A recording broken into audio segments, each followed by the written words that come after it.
The restaurant was buzzing with the usual energy of clinking glasses, sizzling pans, and hurried footsteps when the chef decided to play what he thought would be a harmless joke.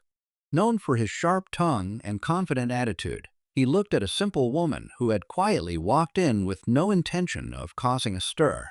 She wasn't dressed like someone important, nor did she carry herself with the authority of a critic. To most, she appeared ordinary, just another guest blending into the background. But the chef, amused by her humble presence, decided to make her the center of attention. With a smirk, he told her to step into the kitchen and cook a dish, expecting everyone to laugh at the absurdity of the moment. The staff exchanged glances, waiting to see her reaction. Some thought she would walk away, embarrassed and insulted, while others expected her to fumble under the pressure.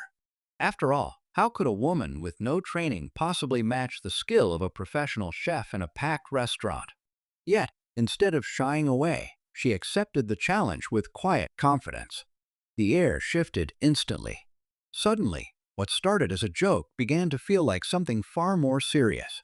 She rolled up her sleeves and stepped toward the stove, her eyes steady, her hands calm. The entire restaurant, once noisy and distracted, fell silent, curious about what would happen next. Was she really going to cook in front of everyone? And if she did, could she create something that would impress even the toughest critics? No one expected what was about to unfold, not even the chef himself. The dish she was about to prepare would change the mood of the entire restaurant and leave everyone in complete shock. The woman moved slowly at first, as though she was taking in every detail of the busy kitchen around her. The chefs continued their work, but their eyes kept darting toward her, curious and doubtful. She was an outsider in their world of precision knives, polished counters, and perfected recipes. Yet, there was something about the way she studied the ingredients on the counter, like she already knew what she wanted to do, that made people pause. The head chef folded his arms, his smirk still visible, convinced she would make a fool of herself. To him, this was nothing more than entertainment. But to her, it was different. She handled the vegetables with a care that suggested experience, though not the kind learned in a professional school. Her movements weren't quick or flashy, but steady, practiced, like someone who had spent years cooking in small kitchens where every meal mattered. The staff whispered among themselves, wondering if she had ever worked in a restaurant before. Some even started guessing what dish she might try, while others quietly laughed at the thought of her failing in front of a full house of guests. Out in the dining area, word had spread. Customers leaned in their chairs to get a glimpse through the open kitchen door. The buzz of conversation now circled around the simple woman who had been asked to cook. No one knew her name or her story, and that made the moment even more intriguing. Who was she? Why had she accepted such a bold challenge without hesitation? The tension kept building with every second she remained at the stove. What the crowd didn't realize was that the dish she was about to create carried more than just flavors. It carried a story no one in that restaurant was prepared for. The kitchen grew hotter, not just from the stoves, but from the stares fixed on her every move.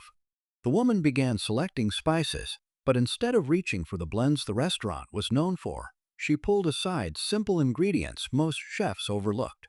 A handful of herbs, a pinch of salt, a splash of oil, things that looked far too ordinary for a fine dining menu. The sous chefs exchanged uneasy looks. Was she improvising? Or did she actually know something they didn't? The head chef leaned against the counter, still convinced this was going nowhere. To him, the restaurant's reputation was built on perfection, on dishes designed with precision and tested countless times. Watching her work with such unpolished confidence almost felt insulting.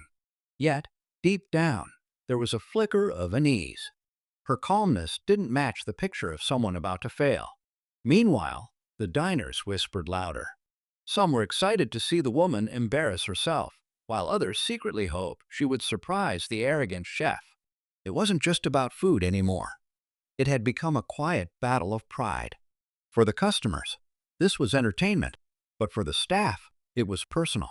The waiters worried that if she ruined the dish, guests might leave unhappy. But if she somehow impressed them, what would that say about the head chef who had underestimated her?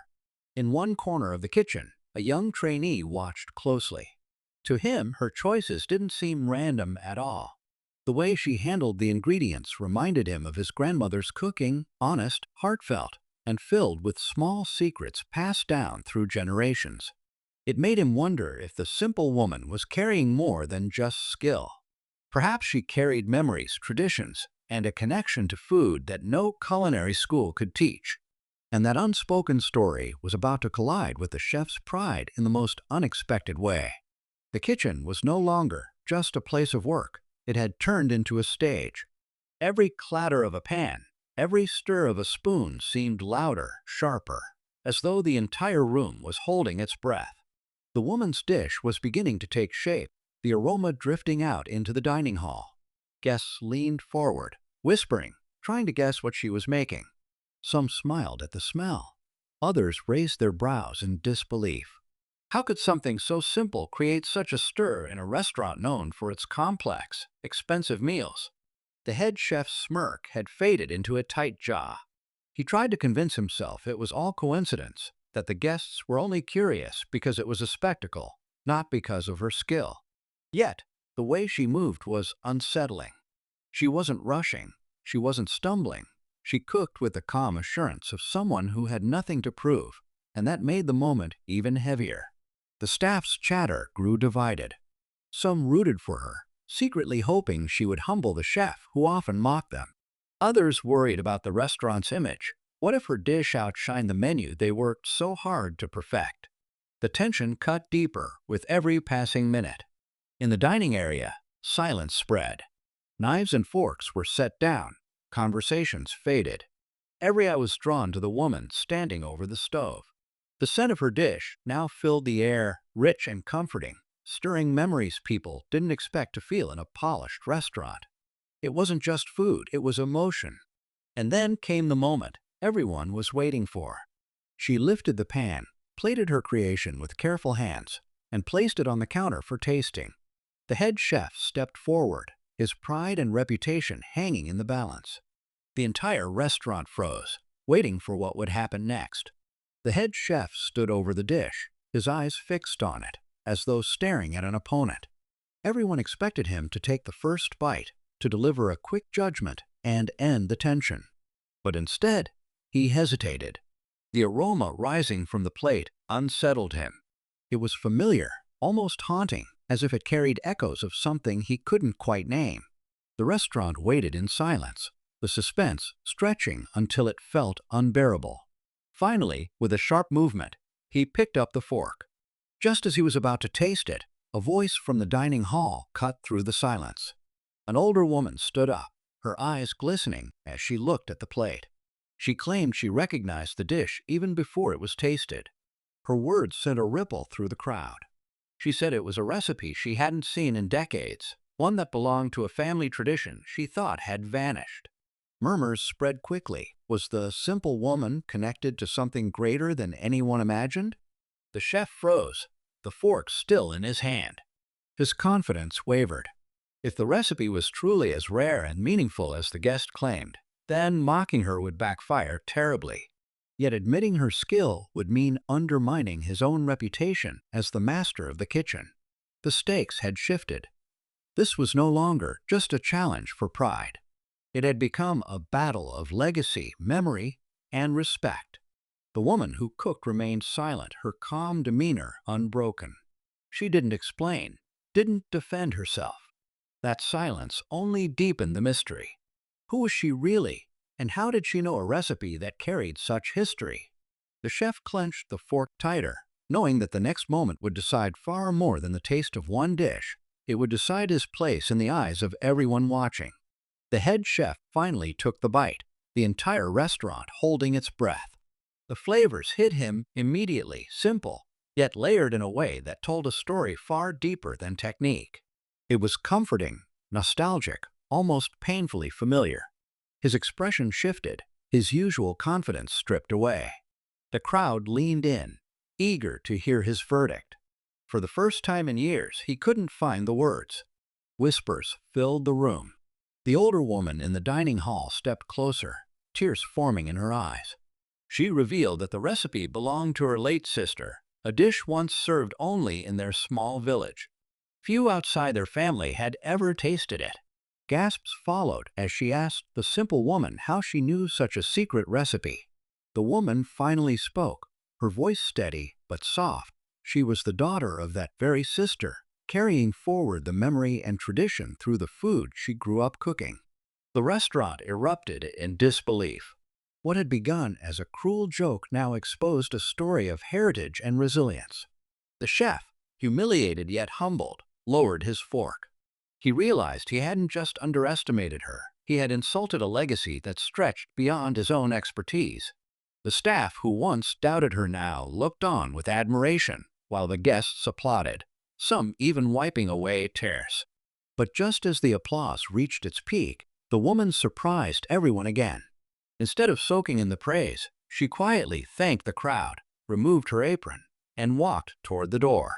She left behind the recipe, written carefully on a small piece of paper, placing it on the chef's counter. The twist was clear. She had never come to prove herself. She had come to remind everyone, including the chef, that food is not only about skill or fame, but about memory, family, and heart. Then she vanished, leaving the restaurant forever changed. For a long moment after she walked out, the restaurant remained silent, as though no one dared break the spell she had left behind. The paper with the recipe lay on the counter, and the head chef stared at it as if it weighed more than all his years of training. The arrogance that once defined him seemed to fade, replaced by something deeper, respect, and perhaps even regret. He realized that in chasing perfection, he had forgotten the true meaning of food: to connect, to comfort, and to carry memories across generations. The diners slowly returned to their meals, but the atmosphere had completely shifted. Conversations weren't about the menu anymore. They were about the woman, her quiet strength, and the reminder that greatness doesn't always wear a uniform or demand attention. The older woman who had recognized the dish smiled through her tears, whispering that her sister's memory had just been brought back to life in the most unexpected way. For her, that moment was more precious than any fine dining experience could ever be. The young trainee, who had been watching so intently, tucked the memory away as inspiration. He understood now that the art of cooking wasn't just about learning from chefs in tall hats, but also about listening to stories and respecting traditions. The lesson would shape his path forward far more than any recipe ever could. As for the head chef, he kept the recipe safe, not as a prize, but as a reminder of humility. He never saw the woman again, but her presence lingered in the kitchen, in the way the staff spoke with more kindness, and in the way he approached every dish with a little more heart. The restaurant had been shaken that night, but in the best possible way. It had been reminded that food, at its core, is a story meant to be shared.